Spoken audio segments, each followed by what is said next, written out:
Pero ito naman yung ano, magpapaluto ka. Pwede ka magpaluto rito. Ayan. Yung steak ang ipapaluto ko mamaya yun. Ito yung ano nila, sa carving nila. Prime ribs nila. Garlic bread.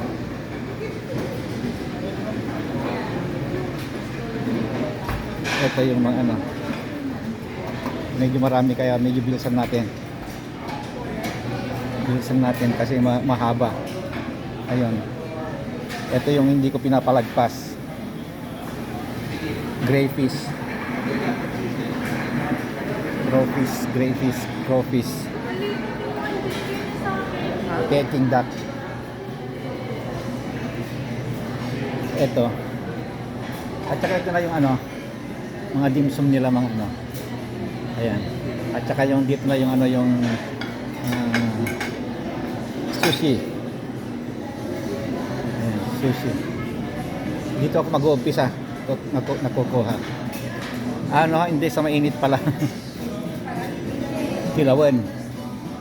Magkikilaw tayo mamaya. Ayan.